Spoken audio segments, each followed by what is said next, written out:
Greetings, everybody. This is Hear Her Sports, and I'm Elizabeth Emery. This week's guest is climber and coach Blake Cason. Recently, Blake returned to more traditional alpine climbing after years of bouldering. The history of that is a little bit more involved, so keep listening.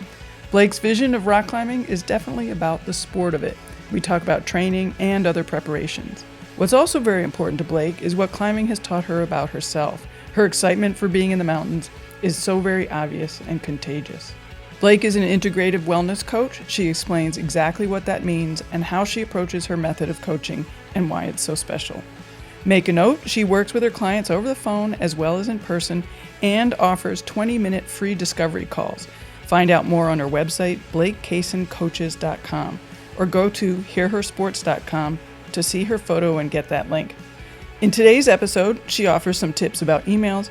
I love that, and her thought that not doing something you love can be just as stressful as doing something you don't love. She covers a lot more than that, so let's get to it. Well, welcome. I am just so thrilled that you reached out, and I want to start out with rock climbing since, your original message to me was, I'd love to share my story of how climbing lights me up and makes me the stellar coach I am. So talk about that a little bit. Yeah.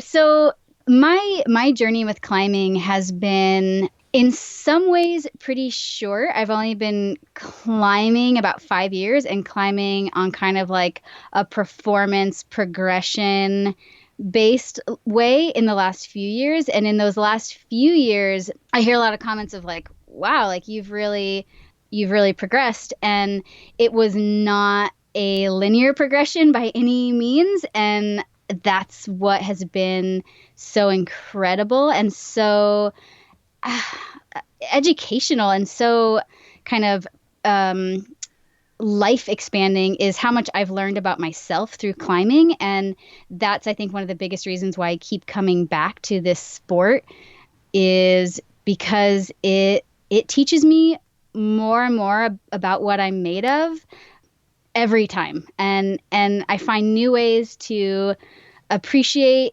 my community, to appreciate the outdoors, and to appreciate humility. I think a common thread for me in my climbing journey has been letting go of my ego and letting myself struggle and be seen struggling. That was something that challenged me a lot at the beginning of my climbing experiences, was allowing people to see me struggle. And I learned a lot from that. Mm-hmm. So I've done a fair bit of guiding climbing with at-risk youth, and it's such a powerful tool, both in that kind of facilitated way. It was my favorite thing to facilitate for these young people, but also, like I said, in like a personal awareness way, is that perceived risk is really high. We think we're going to die because we're so far off the ground and we're clinging to this vertical rock face, and so perceived risk is high. Was that an issue for you? I think at the very beginning, just starting to climb, there was definitely the presence of like, this is scary and I don't know, I feel unsafe. And then as I got more comfortable climbing and started pushing myself more, the risk for me then became falling. So not necessarily hitting the ground, but falling onto my rope. And that was because I think climbing takes a certain amount of boldness, not our confidence. Boldness can sometimes sound like, oh, you're going to take risks when you don't have to, but confidence of this, I can make this move, and even if I don't stick this move and I fall onto my rope, that it's going to be okay. And that was a struggle for a long time, and something that actually in my personal life, in my circle of friends, and as well as a coach, I've met with several female climbers, and something that they've struggled with is like, I know it's not scary to fall on my rope. I know this rope is strong. I know my harness will catch me. I know my belayer will catch me. But there's this perceived risk that when you're falling through the sky, that is uh, uh, unacceptable. Like that is as risky as it seems, when really it's not, and it's quite safe. But that was a big hurdle, and something that I had to overcome to become the strong, at peace climber that I feel like I'm becoming more and more all the time. Was just trusting myself and trusting my belayer, trusting the gear, so that when I did peel off the rock, when I did try hard and give 100% and still not stick the move, that it would be okay, and that I could pull back up and try it again and fall again. And that was the turning point to me really relaxing into and wholeheartedly loving climbing, was letting go of the static of that fear. Hmm. That's interesting. Is that at Yeah. all related to what you were talking about before with your ego, or is the ego totally different? I think so. That was a big lesson. Just as I was starting to, what I call like the try hard climbing, when I was trying to progress and get stronger, and was the ego of like, of letting people see me try and try and try and try and fall and fall and fall. And also feeling that within myself, that, well, if I'm trying and failing, it must mean I can't do it. And that, I think that seeing that in climbing was the first time I'd ever realized that I'd never really, like, no one had ever told me that it was, that to succeed takes so much failing. I'd never really appreciated that reality, because we highlight successes. We highlight, in the climbing community, we highlight, this person sent this route. They climbed this mountain. They did this thing. They succeeded. But we don't always highlight all of the blood, sweat, and tears and sacrifice and failing that it took for them to distill themselves to that success. So to me, I was like, well, if I can't do it right out of the gates, then I must not be able to do it. And that, yeah, that's such a small perspective. And yeah, it was something that I had to grapple with in a big way in climbing, and then in my own life, that it's okay to lean into something that inspires you, even if the outcome is not certain. I think with social media and stuff, like, we just see the people that are seemingly nailing it, and they're like, oh, it can feel like, oh, they were born for it. Like, I never considered myself an athlete. It's only been in the last few years, like really the last maybe 2 or 3, where I was like, I'm pretty sure this little body is can be an athlete and can push itself physically, because it can feel like, oh, people are just born into it. Like, you're just an amazing ice hockey player. You're just an amazing cyclist. You have an incredible lung capacity. Wow. Like, just born with it. But with passion and inspiration, there's a lot of traction in that too. Right. You also don't have to be a superstar. Exactly. Exactly. Yeah. How did you start rock climbing? You said you just started 5 years ago or so. Yeah, I started when I moved to Salt Lake City. So moving to Salt Lake City was in pursuit of a wilderness therapy guiding job.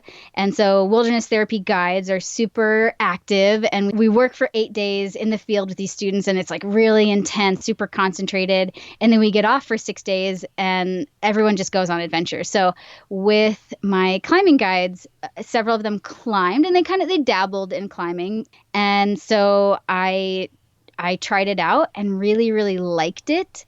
I have a pretty good body awareness, kind of like kinesthetic knowledge. So feeling shifts of balance while I climbed, and how that allowed me to climb better in some ways was really exciting. And so part of it was the community around. That was what people were doing, and there's a ton of climbing access in Salt Lake City, so that was very enabling of climbing. And so I dabbled in it for a little bit, and then one summer I was like, I remember telling a friend driving back from Moab, Utah after climbing my first multi-pitch climb. I looked over at him and I was like, I want to be a climber. And he was like, cool, let's do it. And it was something that at the time and continues to inspire me on so many levels, mentally, emotionally, physically, spiritually, getting outside. Like I said, it really lights me up. And I felt it in those initial experiences. And and maybe this is something that you can relate to. When you find something that lights you up, it builds its own traction. Like addiction sounds like a strong word, but in some ways it's like, I want to feel more of this. I want to see more of what this can be like, and how many, how much what this can feel like if I have a little bit more skill and confidence. And yeah. Yeah, definitely. I like when you get to that point and, like almost progressing further doesn't require any answers. Like, of course you're going to do it. Yeah, absolutely. Yeah, that's a great way of putting it. Like, I think, and that to me feels like that traction. When a passion that you have, whether it's a sport or a creative passion or whatever it is, when it connects with you on such a deep level, it's like, of course, this is going to build on its own. Right. And it's not a slog anymore because it aligns with you. It aligns with your values. And that's really important. Yeah. So what were you doing prior to rock climbing? Prior to rock climbing, I had a very developed yoga practice. I've been practicing yoga for now probably about 15 years. And before that, and kind of overlapping my start of yoga, I ran track for 4 years of college, 4 years of high school and 2 years of college. So, and it's funny, that even with that, like I still never considered myself an athlete. I just happened to run fast and really liked the team, I think more, I liked the track meets, and I liked getting to connect with my team. I liked working with my coach and learning things. To me, even now thinking about it, it's like, it wasn't about the sport, about running fast or the points or whatever. It was just this experience that I really, really liked. And I never thought of it quite as a physical pursuit for some reason. So you said you had a yoga practice. Yeah. Was that, like once a week at a class, or more rigorous than that? More rigorous. So I started, what got me into yoga was track, actually, because at my college there happened to be a yoga class right before track practice, and I was like, well, I'll just get a little extra stretching and I'll try this thing. And this was 15 years ago, so well before it was popular. And I come from a pretty small town in Central California, so it was not a thing. It was a fitness class, essentially. I loved it. I think in some ways similar to climbing or similar to any sport a person is passionate about. I got into it. I liked it, and that built traction. So I kept practicing, and then it increased probably every year until about 5 years in. I was practicing for an hour and a half every day with a group of people. And that was when it really, really, really, I built my relationship with yoga, and I started building my relationship with my body. That yoga is this, for me, and continues to be this really beautiful practice where I get to feel my body move and be aware of my alignment and be aware of kind of my brain body connection in a practice that, after 15 years just kind of moves through my body. I don't have to necessarily think about the movements that I'm doing because, I've been doing it for so long. And so it becomes a meditation, or a medi-action, I like to call it. Mm-hmm. I like that. We're going to talk about meditation in a minute. Yeah. Do you do other cross training? And I asked that in part because you said to your traveling companion, I want to be a climber. So are you doing like weightlifting or anything like that? Yeah. So those are the things that right now, that's a lot more the focus of what I'm doing, because my goals are a lot more around alpine climbing, so bigger mountains, which require a lot more hiking and a heavier pack, which I'm pretty small. I'm about 5'2" and very small framed. So for me to be able to hike 3 hours, climb for 8 hours, and rappel and descend. For me to be able to do like an 18-hour day, my body's got to be really strong. And naturally, it doesn't have as much strength endurance in that way. So I do have to do a fair bit of cross training. I do a lot of deadlifting. That's actually what I consider like the biggest bang for my buck as far as weights. And it's a very effective weightlifting technique for climbing because it teaches, or it's that muscle memory of engaging the whole kind of muscular system at once and in an explosive way, which is really helpful in performance rock climbing, that you can engage the whole body as opposed to just the arms or just the legs. So I do a lot of weightlifting. I try to run a few times a week, again, for just cardio, for just kind of durability, cardiovascular durability, maintaining that. And I do a little bit of biking, but not as much right now because I'm traveling. And then yoga. Yoga is a really important cross training for me because as I build muscle, as we build muscle, in whatever we're doing, maintaining the elasticity of those muscles is super important. I definitely found that as I got more involved in climbing and then went back into my yoga practice, my body was so stiff and so tight. It was very strong, but it had lost a lot of mobility. So that's back as part of my cross-training routine in a big way. Yeah, I imagine that. Yeah. What are your goals? You mentioned alpine climbing. Yeah. So what are some of the goals for that? Yeah. So this summer, my goals are around alpine traditional climbing. So you're mostly climbing cracks and you're placing your own protection as opposed to clipping permanent bolts in sport climbing. So my goals are to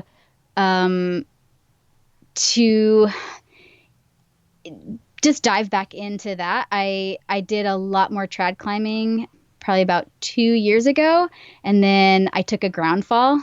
A piece of gear pulled out and I hit the ground.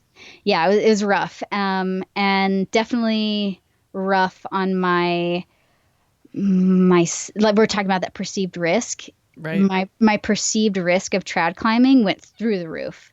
And so instead of fighting that, I just turned to sport climbing and bouldering, which in the end, I think was the best way to do it because I got a lot stronger and way more skilled technically at climbing. So now as I return to trad climbing, I have a much stronger, more refined technique that now I can push myself. So my goals are, I'm headed to Squamish soon. So Squamish outside of Vancouver in BC. So I have some route goals there, mostly just, I've never been there before. So it's exploring a new area. There are a few specific routes, but in general, just continuing to progress in what for me is essentially kind of going back to school of climbing. I developed a proficiency in sport climbing. And so now switching styles means going back to school and being humbled by having to pursue like kind of easier grades, I guess, of crack climbs. So that's for summer. And then for fall, some goals in Yosemite Valley. So Yosemite is like the epicenter of granite trad climbing, and I've been there before. So going back with some goals to climb some bigger things there than when I was there probably 3 years ago. Mm-hmm. Yeah. Who are you climbing with? It depends. Sometimes I'll be able to connect with partners and friends that I know, but the really, to me, great thing, and one of the things for sure that I love about climbing is the community. So I'm really fortunate to have a pretty big community of climbers that I know, and then, by proxy, we're all very connected. They have a ton of connections. I have a ton of connections. So I often will just reach out like to a friend and, hey, do you know somebody in Squamish right now? Or somebody, in fact, for Squamish, a few years ago met this really great couple when I was climbing in Argentina, and they're from Squamish. So I'll get to reconnect with them and climb with them. So it's kind of hit or miss. I travel a lot solo, which can be a little stressful in finding partners, and it also pushes me to meet new people, and those connections are almost always really, really incredible. So it's hit or miss for having consistent partners, but for the most part, I'm always able to find people that are fun and safe, and those are the most important things. Right, right. And how are you prepping for the trips, for the non-physical needs for the trips? What do you mean? Like, what are you bringing? What are you Uh, packing? yeah, yeah. What are you wearing? Yeah. Yeah. So for alpine stuff, the really important thing for me is having layering options. That's one really big element. Like if you're going way up into the mountains, having you're going to be stuck at a belay for and not able to move sometimes, like literally be hanging there, not able to move for an hour and a half, or sometimes more. So bringing things that'll keep you warm enough while you're possibly in the shade or in the wind, and definitely a high elevation. So preparation around having enough layers, like a really cool trick that I learned from my friend Madeline was, so a lot of you're in your climbing shoes, but your climbing shoes are often really tight. If you take off your climbing shoes, then your bare feet are just like hanging in the cold wind or whatever. So she keeps socks in her pockets, and then when she takes off her shoes, puts the socks on, and it is a game changer. Just having your feet a little bit warmer. So around keeping warm, things like a windbreaker and socks can just totally change the game, because by the time, so if you're belaying somebody and you're sitting still for an hour and then you have to climb, it can kind of wreck you, and in many ways diminish your performance, especially if you're trying really hard in the alpine to be cold and stiff. So that's definitely an added uh, difficulty or consideration in alpine climbing, is how to keep yourself warm enough so that you can try hard and not injure yourself. And also food. So other ways that I prepare for climbing in the alpine: high calorie and compact food. I'm definitely a big proponent of real food. I'm a nutritionist, and over the years of climbing, I've kind of refined my climbing food systems into as much real food as possible. So like higher calorie nuts, like walnuts or macadamia nuts or something. I do some bars in the alpine especially, and or like making cookies or energy ball kind of concoctions with like lots of butter and honey and high fat, high carb, and some protein. Something to give you a lot of energy and calories without adding a lot of weight to carry, or adding a lot of like weight to your belly. Because if you're trying hard, having like a heavy, full belly is so unpleasant.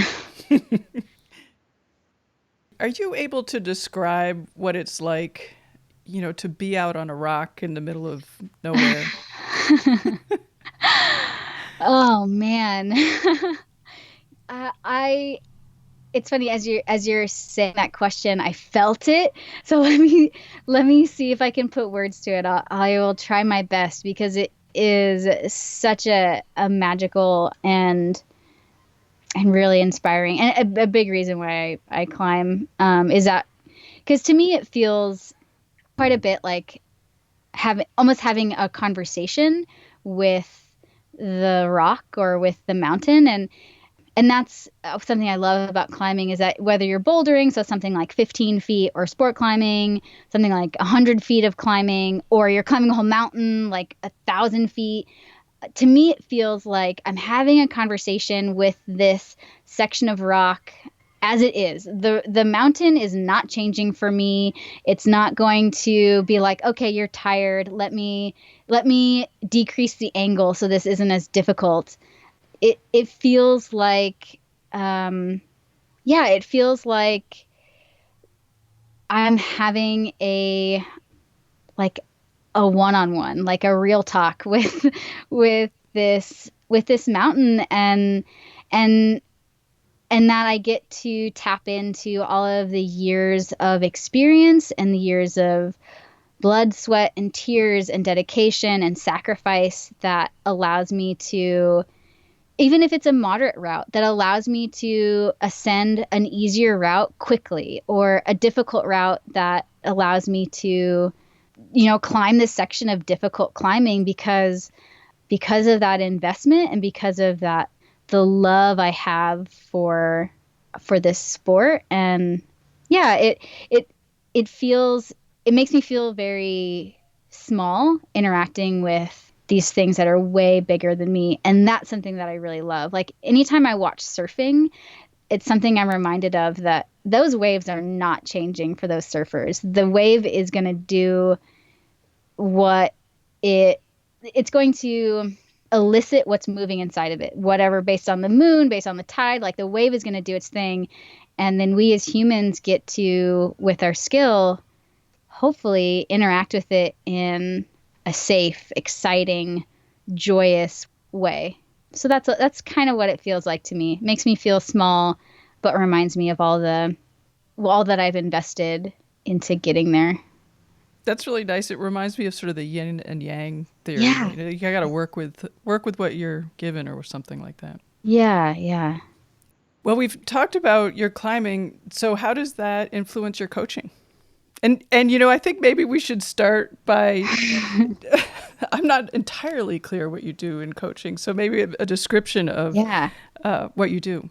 Yeah, so I'm a wellness coach, and I focus on habit and behavior, especially as they relate to creating a sustainable, healthy lifestyle. A lot of folks come to me because they've tried and failed, and maybe tried and failed again to create sustainable, healthy lifestyle in whatever that means for them. And what they find often getting in the way is habits and behavior. And so I call myself a kind of a habit or behavior anatomist, because what I end up doing with my clients is peering into the structure of habits, behavior, or lifestyle, and seeing what's working and what's not working. Like it quite literally feels like almost like a mechanic peering under the hood of like, so we see a leak there, or we see like this tube is busted. Like let's like look at what's attached to that, and see maybe why that's becoming a problem as you define it. I work with a lot of young professionals, but primarily people that want to live a more healthy, active life and have more activity and play in their lives. And so helping them find the space to do that. Mm-hmm. Do you have an example of like, can you share a success story, for example? Yeah. So one of my clients, very high achieving, and she was struggling with work productivity. So kind of diving into what she was seeing happening was like she would sit down to work and then get sucked into like these kind of menial tasks and not get things done. Her bigger tasks, like her dissertation and writing essentially a journal article that she needed to submit for review to an academic journal. And so those are her big tasks. And yet she found herself sitting down and getting totally waylaid by other things. So it's a really cool process to me, and really inspiring and empowering to sit down with somebody and really objectively and lovingly look at something that could be deeply frustrating them, because she was coming to me with like, this is not working. I'm not getting my stuff done. Cause that's really stressful, right? When you have something to do and you're not doing it, that can feel really, really frustrating. So she was at that point where she frustrated with herself, and in that frustration kind of didn't know where to start. So we sat down and kind of looked at what were the behaviors, what was kind of preceding these getting waylaid into emails for hours that weren't getting anything done, and then what were the outcomes that she was feeling from, say, something like the needless time spent responding to emails. So we looked at the habit cycle. So preceding the emails, she would feel a sense of stress and a sense of, I don't know where I'm starting. And then she'd be like, well, I know I can start by checking my emails. Great. And then she would get sucked into checking emails. And then afterwards, she'd feel a sense of accomplishment because, yeah, her email box is clear, but her dissertation wasn't anymore written. So something like that, through some conversation and through some trial and error and processing, was, instead of sitting down to a blank screen and no direction, at the end of each day, she'd write down where she needed to start the next day, so that when she sat down at her desk, she could just hit the ground running, instead of sitting there like, where did I finish off? What do I need to do? What was my priority today? That she had essentially a map for her next day that directed her towards her outcome producing tasks, and not just the, I guess, kind of seemingly outcome producing tasks. And what happens to the inbox, the email inbox? Yeah. Yeah. So I try not to give like advice or you should do this, but there are a few things that I'm like, this is some pretty helpful stuff. So something that, at least for me, works really, really well around email or around those kind of menial tasks is I limit my email checking to in the morning and in the evening. So it's like I function off of a calendar, not a to-do list. So I schedule when I'm going to do things, and I create chunks of time, especially if it's a big task. It's like 3 hours of producing, 3 hours of recording this tutorial. And at the beginning of the day, 30 minutes of checking my email, and then that's it. And then I close out the screen. I don't go back to it until later in the day. I set aside that time. Because, yes, we do need to check our emails. We need to respond to those things. And they can be huge time sucks. So being aware of time sucks is, especially, I mean, for somebody trying to live a full value, like highly active life, we don't often, you don't have time for 6 hours of climbing or a 3-hour ride if you're not managing time in a pretty conscious way. So that was something that I've had to work through as an entrepreneur with my own private practice and as a climber, is prioritizing my time and not squandering it, but also not squeezing it. Not being too time stressed, but also respecting it as a valuable resource, because it's a resource just like anything else. How do you manage not taking on too much? And just using the email example, some emails must go unanswered. Yeah.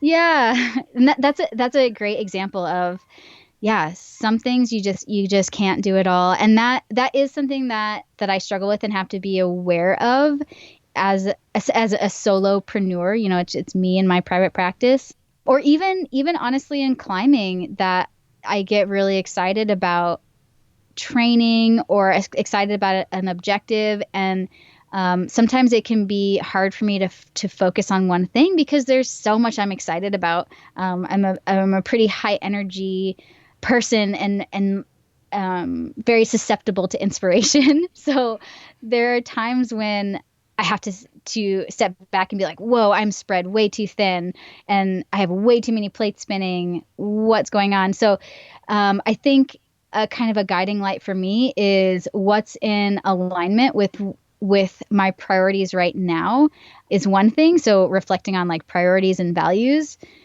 and keeping that in mind, and what's going to produce the outcomes that I'm looking for, because some of those emails are very outcome producing. Some of them, like I teach nutrition at a college in Salt Lake City. Some of those student emails that I'm getting, I don't need to respond to right now because some of those student emails are students that are not using their resources and they're just wanting me to answer all their questions. So those are the ones that get tabled, and I'll respond to them when I have a little bit more time. Are you good at saying no? um, I with my students, I had to be, and I've been working as a kind of coach, teacher, facilitator for a long time now, and in different capacities, as a wilderness guide and as a teacher. And in a lot of ways, teaching college is a lot like being a wilderness guide to teenagers, because they're, college students are scared and overwhelmed, just like teenagers in the wilderness are scared and overwhelmed. It can become a habit to just turn to somebody else to say, solve this, help me, tell me what to do. And I've totally felt that as well. When I was first learning how to climb, I had a mentor who very strong, very experienced, and in some ways was really enabling, where I would just turn to him and be like, I don't know what to do, or I'm afraid, will you take this pitch? Yeah, I think I've had to learn that to say no is in a lot of ways to give somebody the space to do it on their own, and to feel themselves rise to that occasion. Because I think as much as I learned from that early mentor, there are a lot of times when he could have let me rise to the occasion and I would have learned so much. It would have been the harder thing to do, but in the end, I would have learned a lot and I could have taken that home. But it can be really seductive to do the easy thing first, and then it's way harder later. And sometimes saying no is saying, you've got this, you can do this, and I'm here. I'm here to spot you. I'm here to support you, and you got this. Can you go through sort of the nitty gritty of your process? Like I call you up and say, hey, I'd love to work with you. Yeah. So I'll start with, in coaching, it's called like a discovery call. We'll sit down and look at what is your biggest concern, or like your biggest pain point is one way to put it. The thing that's like the glaring, this sucks and I hate it, or this sucks and I want to change it, or I want to feel this and I don't know how. So we'll sit down and look at that together. And for me, that's a really powerful and intentional phrase. It's like, we're just kind of looking at it. We're like looking at the parts, looking at what it's connected to, and starting to understand it together. And in that initial sit down, for me, my goal is to see how we can get some small wins around that to start, because small successes are they're so empowering, and they're such an incredible base to try a little bit more and give a little bit more time and effort into something if you feel it start to build traction. So as we look into whatever you're struggling with, kind of in the biggest way at that time, we'll look at some ways to just right off the bat either understand it, validate it, and maybe make some small adjustments, like small bite-sized adjustments that usually produce some outcomes, some positive outcomes for the person. And then from there, as we continue to build a relationship, we're going to look at the anatomy of that behavior or habit and how it's connected to other parts of our lives. Because we're as humans, we're so interconnected. We all, our body systems are connected mentally, emotionally, physically, like that things have deeper and deeper roots. And the really cool thing about coaching is that we don't just get to we don't just talk about it, kind of like the typical therapeutic mental health model. It's not about just processing and understanding it. We take that processing, understanding, and awareness, and then we get really actionable about it. And that's I guess that's kind of a nutshell of what coaching is it's really action oriented, but it's based on developing, at least in my practice, developing a lot of self-awareness around what's working and what isn't working and why. I like what you said on your website about sort of being aware of what energizes you and what drains you. I think that's so Yeah. cool. Yeah, that's one of the really significant elements from which I coach, because it's so incredible how much some of the things we do or don't do can be energizing or draining. Like, I've definitely felt, as I was just starting my business, there were times when I was struggling to get clients or perceived that I was struggling to get clients. And it was really draining to not be able to coach and to sit down with people in this way that for me is so, so close to my heart. It was draining. To not work was draining. And that is not always something that we think about, of doing something or not doing something, and how it affects us, and then how that reverberates in our lives. Those times when I was feeling drained because of what was going on, just getting off the ground in my private practice, and how it affected my climbing, how it affected my sleep. Sure. I don't know. Yeah. The human experience is so cool and so beautiful to me because of things like that. I love it. Yeah, I mean, that's one reason I was interested in what you do, with just the integrative aspect of it. Yeah. What kind of tools are you using with your clients? Yeah. So I have a really big toolbox of kind of reflection tools. So to me, something like energizers and drains, that's a tool. It's kind of a reflection tool. I do a lot around like SMART goals and goal setting. SMART goals is a way to kind of, in many ways, flesh out a goal so that it has like a lot of detail that you can track, and it's a really powerful technique. It like details, and it's time bound and relevant and all these things, but also a lot of value based reflection and processing of understanding our values and how they connect with what we're doing in our lives. I also use a lot of mindfulness practices. And so to me, and in general, mindfulness is kind of the bigger umbrella under which meditation exists. So mindfulness is just being aware of the present moment. And that's hard for in our modern society. We have a ton of distractions. We are selling our attention in so many ways. And so to work with individuals on being aware of what they're thinking and feeling and how it could be affecting them is a really powerful tool, because if we're not aware of it, we're just succumbing to it without understanding. It'd be like, when you step off a curb that you don't see that it's there, and it's kind of jolting to your body, and because you're shifting, your body is like shifting in this way that you hadn't anticipated. So if we can just see the curb, we can interact with it appropriately. So if we can see and feel and understand what's going on with a little bit of mindfulness, we can then show up to it with more of our skill and tenacity and peace of mind. But if we can't see it, if we're not mindful and we're not aware, then we're just kind of strung along by these internal or external experiences that we could just be ignoring.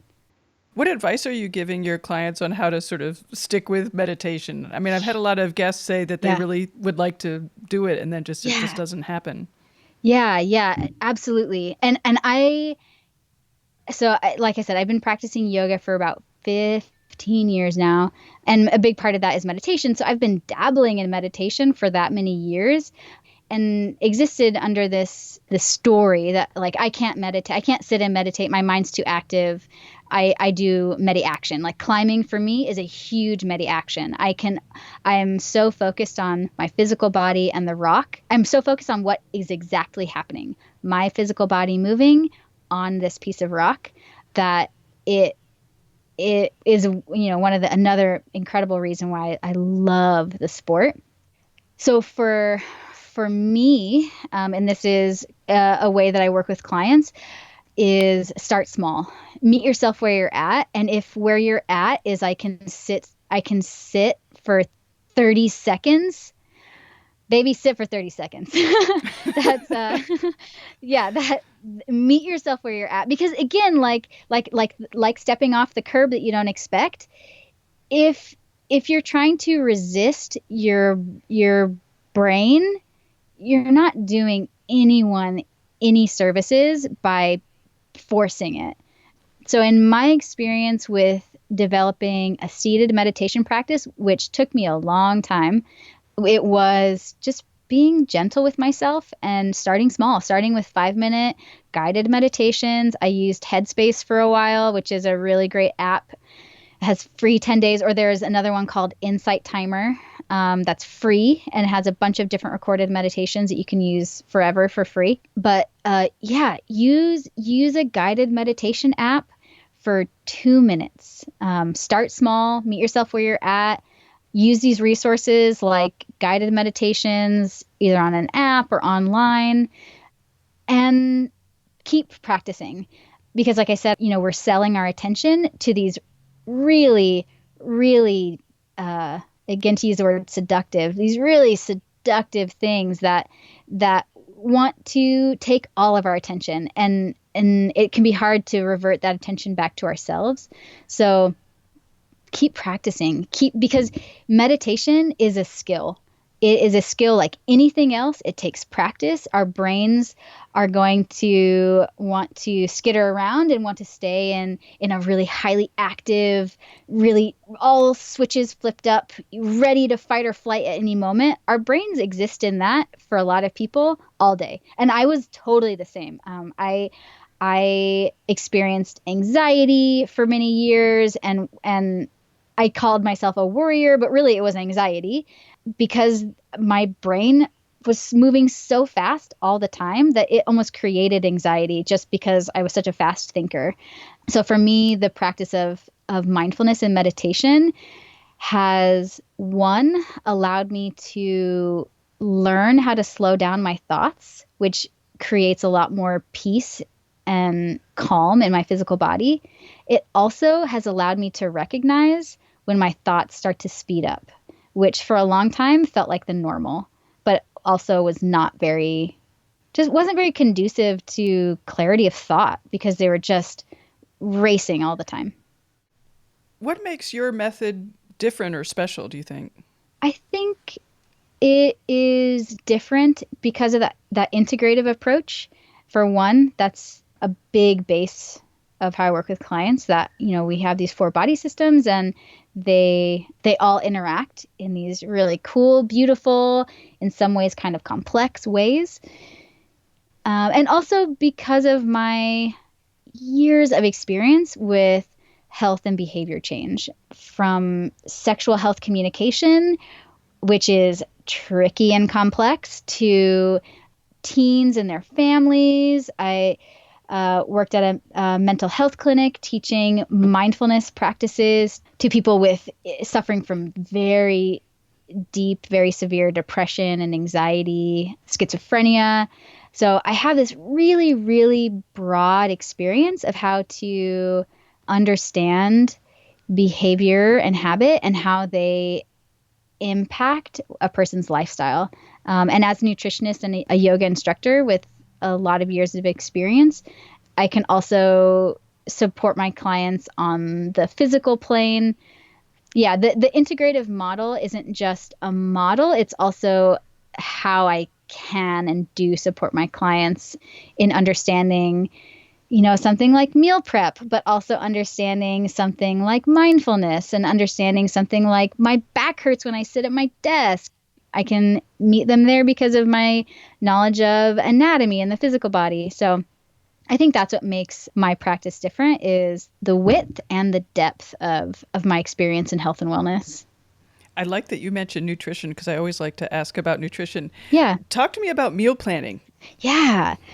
Oh, I love meal planning. Yeah, because it's man, we're food is so important, and it can be, food is so important to our physical bodies, but it's also this thing that impacts our, our emotions, our mind, and just something so simple as the calories that we put in our bodies. And so I've actually worked with a lot of clients around meal planning because I work with a lot of busy people, and they're maybe athletes that want to eat well, or, feed this, uh, this kind of machine of their body so they can do their sport. And also a lot of working professionals that aren't able to be as active, and they're sitting behind their desk and they don't want to overeat or undereat or eat the snack machine junk food. So for me, meal planning looks like always having whole foods in my refrigerator and in my pantry. I focus on produce, and I eat meat, so lean meat, free range organic meat. I don't eat a lot of it, but the meat that I do consume, I want to make sure that it's really high quality. And I like to keep my meals fairly simple so that they're easy to prepare. And for me, what works really well is I have maybe about a dozen things that I make on a very regular basis, so that they're things that I like. They're things that I know are well balanced and healthy and delicious. And I don't have to stress about what I'm cooking. And for some people, they like more creativity. Like they want more new recipes in their lives. They want to explore more. And that's awesome. It's not really my style, or doesn't meet my needs on average, because cooking is not my priority, but eating good food is. So it also means that I do like kind of bulk grocery shopping so that I have food, and then I can use it and not have to go grocery shopping every few days. So I'll buy groceries for about a week. I buy a lot of things in bulk. It saves money, and it's like whole foods, like whole grain rice and a lot of healthy fats. And when I work with clients on nutrition and meal prepping, again, it's a lot about the anatomy of their lifestyle and what their values are. Because if their values are more creativity in their cooking, a meal plan or a meal kind of processing around meal planning is going to look totally different based on what a person's values are, essentially. And it can feel a little strange talking about values around food for people, but we're living our values. We're living based on our values and priorities. So in many ways, we might as well acknowledge them, because if creativity and novelty is a value, then let's find a way to meet that need. And that's why I love coaching, because it helps people meet their values and live a life that makes them feel happier and is more energizing. We're talking about energizers and drains. So if creativity is a value for you in cooking, then that's going to be likely going to be pretty energizing to find a way to fit it. Right. I like that you include the cooking part in the meal planning. Yeah, yeah. What's one of your favorite recipes? One of my favorite recipes, I make what I think is a really delicious gnocchi. So it's like potato dumplings. And I like it because I don't eat a lot of gluten, because it makes my belly swell. And so I like it because it doesn't have gluten in it. And I think one of the main reasons that I like it is it's really simple. So I prepare it a lot when I'm out on climbing trips. So, we're out camping, or I have a lot of friends with converted vans, or when we're out camping to greater or lesser extent, whether intense or whatever. It's super easy, and it feels like this really, it doesn't feel like camp food. So that's one of my favorite meals because I end up making it on most climbing trips. It always goes over for me really well because I love it, and also for my climbing partner, climbing groups, because it feels like it's not just thrown together. I don't know. It's like a stir fry, whatever veggies are about to go bad, whatever. It sounds very fancy. Yeah, yeah. And like gnocchi with peppers and sausage and kale and pesto and yeah. So that's one of my favorites. Because I think it's delicious, but I have a lot of memories of sitting around a campfire eating gnocchi. Nice. That's very nice. Yeah. It's been really great to talk to you. I really appreciate it. I Yeah. appreciate you reaching out. Yeah, thank you. Thanks for your time. No, thank you. Talk to you soon. Okay, stay well. Bye. Bye-bye. Thanks to you for listening. Tell your friends about the podcast. Spread the word about fantastic, strong women speaking up and doing amazing things. Please subscribe on iTunes and encourage people you know to do the same. It really does help more people find the podcast. There are some fun episodes already in the can, so keep listening. Thanks to Agnes Studio, the blog She Rides Her Bike, Gold Mines, and Leap Strategies for super support and partnerships. I'll be back in 2 weeks with another episode. Bye-bye.